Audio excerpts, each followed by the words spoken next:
the time of the American Revolution. Hello, my name is Emilio. I'm going to do a quick talk about the clothing of civilian men in the mid-1770s, so that way we can just nice and quickly get onto the dazzling uniforms of the military men. So I'm going to start talking about the leg wheel because there's not a lot to say about that. The typical leg wheel for everyday men in the mid-1770s was breeches, just like what all wearing. They came down to just below the knee. They usually closed with a buckle at the knee. And they'll slim to the leg and have some extra material in the seat so you can move on. Long haul leg wheel was commonly worn by working class men when they were walking in the fields or doing other kinds of hard labor, but that wouldn't catch on with the upper classes and middle classes until a couple decades after this. Talking about vests, in the 18th century they called these waistcoats. We're all wearing the typical style of waistcoat for this time period. In the previous decades, it had been in longer garment, coming down to about the mid-thigh. But a theme that you're seeing with menswear in this time period is it's gradually getting shorter and slimmer.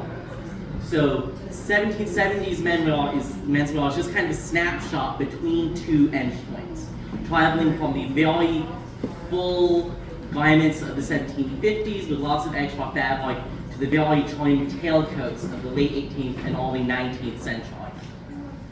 Talking about our coats, I'm wearing the typical style of coat for the mid-18th century, the mid-1770s, excuse me.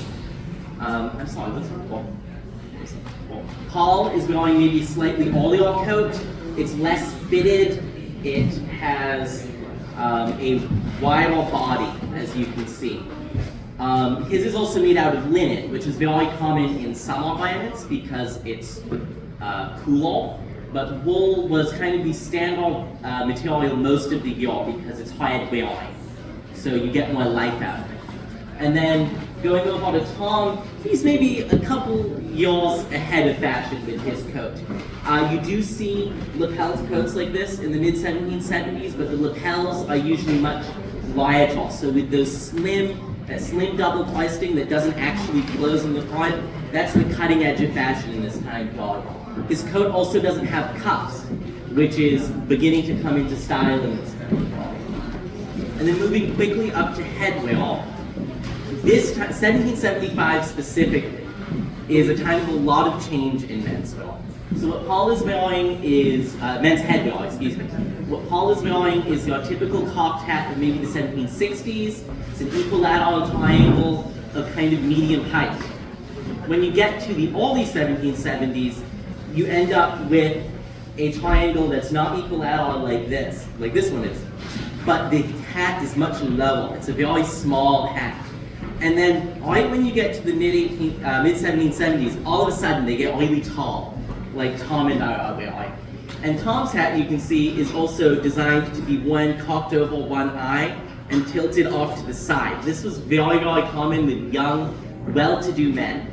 But we know not everybody wore their hats like that. Not only for artwork from the period, but there's this really great, it's from a newspaper from London in the mid-1770s, commenting on hat styles. And the article says how young men are wearing their hats cocked off to the side and tilted over. But the wisest way to wear our hat is pulled low down over our eyes. For many of us, perhaps for our own dishonor, have acquired enemies. And you don't know who might be looking for it. So that's, I think, the main bullet points of menswear in this time period. It's a time of change heading towards the Regency fashion of the later decades. Yeah, we'll do a little more on that.